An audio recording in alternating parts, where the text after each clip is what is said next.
On the morning of the 21st, I was blindsided by a shocking announcement from the company's president. I was being let go effective immediately to make room for his daughter. This news left me speechless and at a loss for what to do next. It was a critical day, as it was the time to make payments to our suppliers. While many transactions were handled via bank transfers, I personally visited some of our long-standing partners to make payments and maintain good relations. The president seemed eager for me to leave right away, even pushing me out of the office and swiftly shutting the door behind me. I stood there, confused and unsure of how to react. My name is Sophia, and I had been a dedicated data entry at this family-owned paving company since graduating high school, devoting 10 years of my life to my role.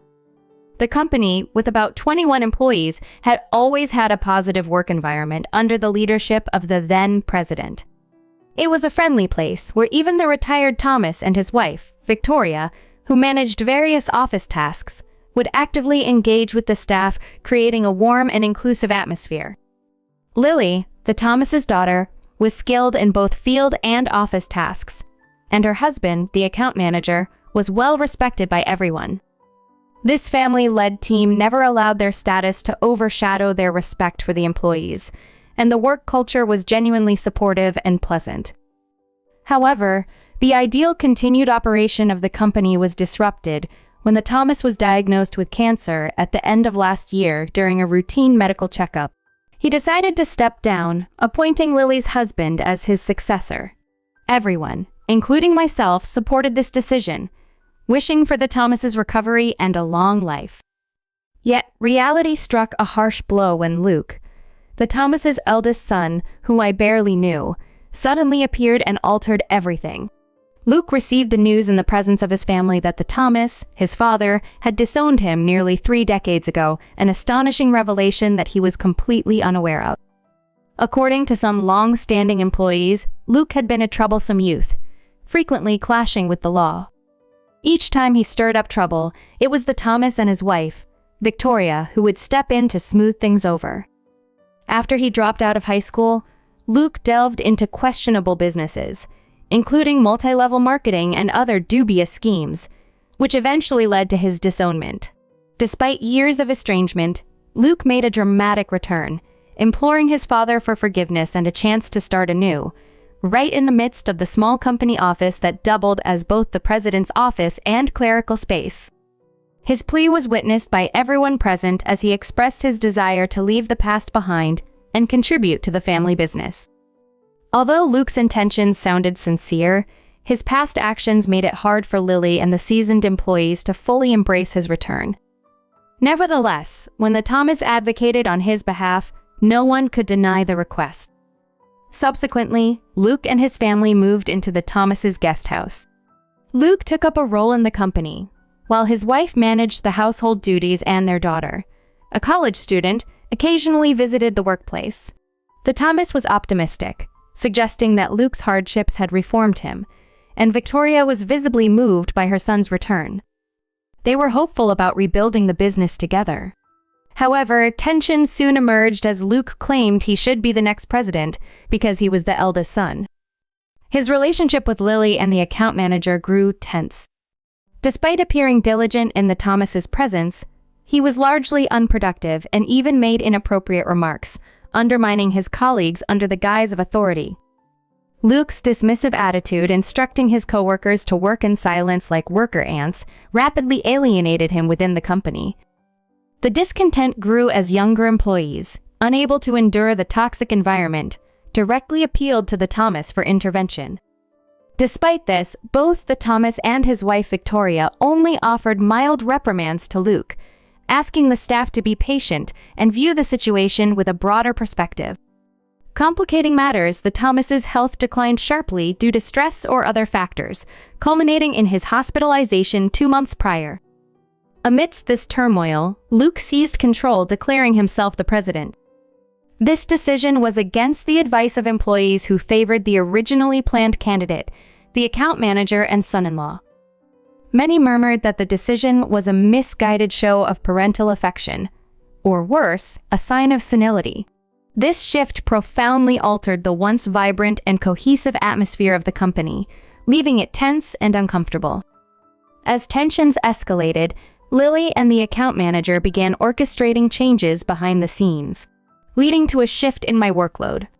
Previously, administrative tasks were evenly distributed among Victoria, Lily, and myself, allowing me to maintain a regular schedule.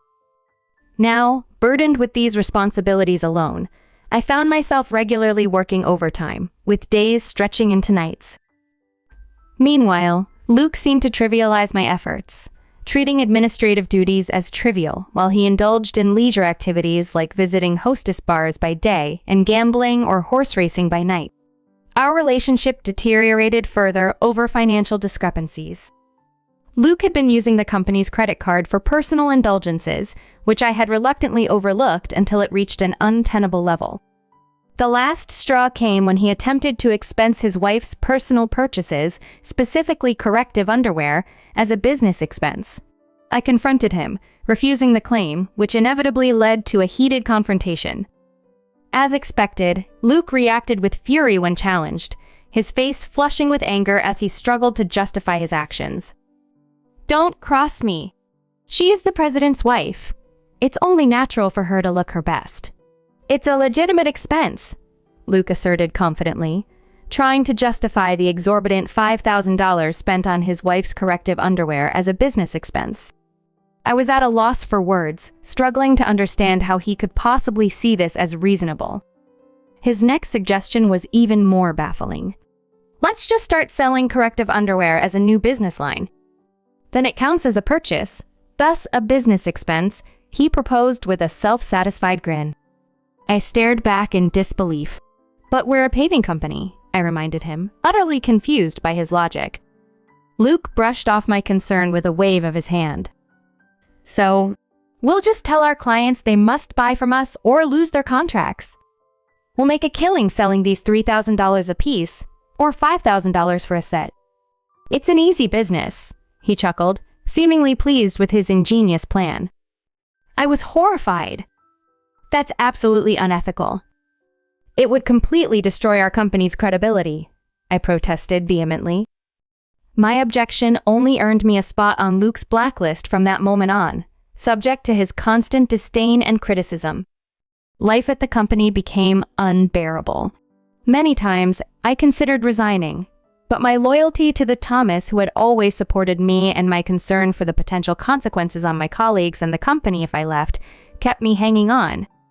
Besides, abruptly losing my job would put me in a difficult financial position. I resolved to endure until a better opportunity came along. But unexpectedly, Luke fired me. "If I resign without proper notice, it'll cause issues for our clients," I argued as I gathered the courage to open the door and confront him one last time. "Even your daughter isn't ready to handle my tasks. And today of all days, when payments need processing," I added hurriedly, bracing myself for his reaction. True to form, Luke's face flushed with anger. "Shut up. I told you to leave because my daughter is taking over. Today is your last day. As for the payments, let them wait," he snapped, dismissing me summarily, leaving me to face the harsh reality of my sudden unemployment. "When they come to collect, there's no need to pay them proactively," Luke casually mentioned, dismissing standard business etiquette. I was shocked. "Excuse me, isn't it basic practice to pay for something once you've agreed to buy it?" I found myself explaining this fundamental principle as if I were speaking to a child, only to be met with a response so bewildering that I questioned his capacity as a rational adult. "If that's how it is, just threaten to switch to another supplier. Tell them we won't make the payment this time, so they should give it to us for free." "What?" "We can't possibly do that," I exclaimed, utterly dumbfounded by his suggestion. "You're utterly useless," he retorted dismissively. "My daughter has a college degree. She can handle the office work. Since she's family, she won't question my spending like you do. We don't need someone who's all talk and no action in our company. Get out now." In essence, Luke was planning to manipulate the accounting by having his daughter oversee it, thus writing off his personal expenditures as business expenses under the guise of administrative decisions. "Oh, is that so? Just remember, I won't regret leaving," I responded, realizing that reasoning with him was futile. My patience had completely evaporated. I quickly gathered my personal items and left the office for the last time, but I still felt a strong concern for our clients. I immediately called Lily. I knew Victoria was preoccupied with caring for the Thomas, and that Lily was busy, but this situation was urgent. After explaining everything to Lily, I left it in her capable hands. Once outside the company, the reality of being suddenly jobless hit me. Being fired without notice was a clear violation of the labor standards law. Our company was registered under the Middle Company Payment System, a government-initiated severance pay system designed to support small and medium-sized enterprises that might otherwise struggle to provide severance pay. I knew I could claim my severance pay and 1 month's salary through this system, and there was no rush.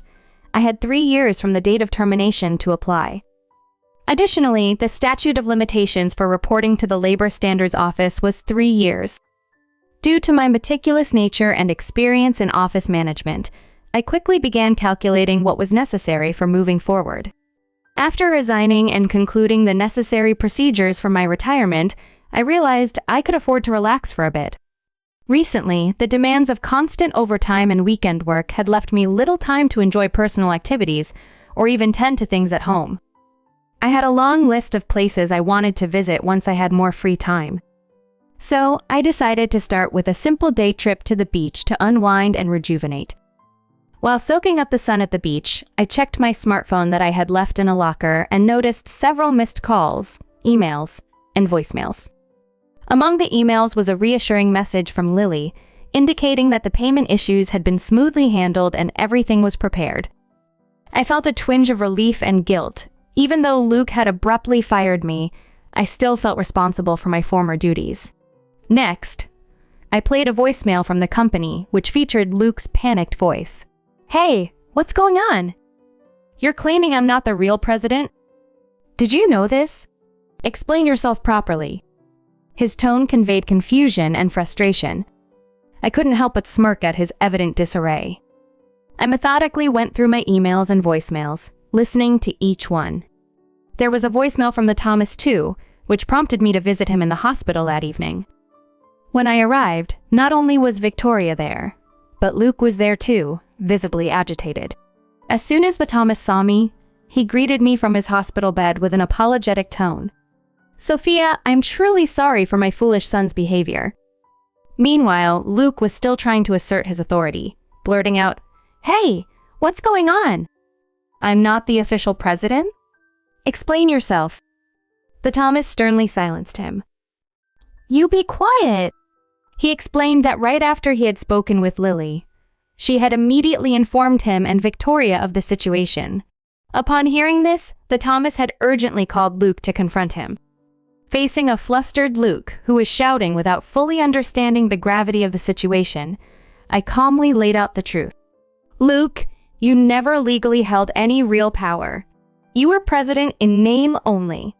The concept of a president within a company might be confusing without the right context. In corporate terms, president is simply a title that signifies a role within an organization, not a position defined by legal authority. The person who legally represents the company and holds external responsibilities is known as the administrative assistant, which is distinct from the title of president. The designation of a president can be easily changed internally within a company, but altering the administrative assistant involves complex procedures and significant legalities. 2 months ago, when the decision was made for Luke to take on the title of president, there was substantial resistance from Lily, the account manager, and the veteran employees. Understanding the potential complications and the legal framework surrounding corporate governance, I suggested a compromise. Luke would be the nominal president, while the Thomas would remain the administrative assistant. This arrangement was designed to test Luke if he demonstrated genuine commitment and earned the respect of the staff. We would then consider starting the legal process to officially make him the administrative assistant. However, we also prepared a contingency plan. If Luke proved unsuitable for the role, the options were clear: either his dismissal or the potential closure of the company, with Lily and the account manager ready to launch a new venture. Despite their hope, Lily was skeptical about any real change in Luke's character, and both the Thomas and Victoria held on to their belief in him until the moment he unjustly dismissed me. During our heated discussion, I reminded him, if you want to be a true leader and entrepreneur, you need to study hard and take good care of your employees. I've told you this many times. Luke, still not grasping the gravity of the situation, naively suggested, it's not a big deal, right? We can just go through the procedures now. No. It's impossible, I countered. Our company offers stocks to employees who desire them, and most of them own shares. Sophia owns 15%, making her a major shareholder. We can't simply overlook her opinions, nor can we ignore the other employee shareholders who are unlikely to support you. As the reality of the situation sank in, Luke's face turned pale. I could have stocks too, right? He asked hesitantly. You would have, I replied. I was planning to transfer my shares to you once you proved yourself as a true leader. I'm deeply disappointed in you. It seems you were only after the wealth, not the responsibility that comes with it. In a room heavy with tension, the Thomas, weakened and weary, slumped in despair. Beside him, Victoria's face was etched with sadness. Defiantly, Luke, the president, retorted, "Of course, I'm the eldest son. What's wrong with taking what I can from the company? It's mine, after all." I could no longer hold back my disappointment and frustration at his brazen attitude. No, Luke, that's not how it works, I countered firmly. The Thomas, your father, is the administrative assistant and holds the ultimate responsibility for the company. And don't forget, I'm a shareholder. I can call for a shareholders meeting and push for your dismissal. The word dismissal struck Luke like a bolt, draining the color from his face. You mean I might get fired? He stammered in disbelief. Yes, Luke, even though you dismissed me as just an office worker, I have rights here, I stated plainly. At this point, Victoria finally spoke, her voice filled with regret. Sophia, I owe you an apology. I'm truly sorry for the trouble caused by my misplaced love for my son. Please tell us what you would like to do. I looked Luke straight in the eyes. I can no longer work under you. I'm resigning effective immediately. However, I expect my severance pay and 1 month's salary, including compensation for all the unpaid overtime and holiday work. Furthermore, I'll be reporting our company to the Labor Standards Office. As a shareholder, I intend to fight to remove anyone who jeopardizes the integrity of this company. As I spoke, Luke's face turned from pale to ashen. I continued, Lily has already been reaching out to our clients and promoting our new venture. Most have decided to switch to the new company, and almost all our employees are prepared to follow. That's impossible. I'll sue you, Luke blurted out, nearly in tears. The Thomas, with a dismissive wave of his hand, corrected him. I am still the administrative assistant, Luke. You have no such authority. Overwhelmed, Luke collapsed to his knees. I felt a mix of pity and resolve. Mr. President, it's unfortunate it came to this.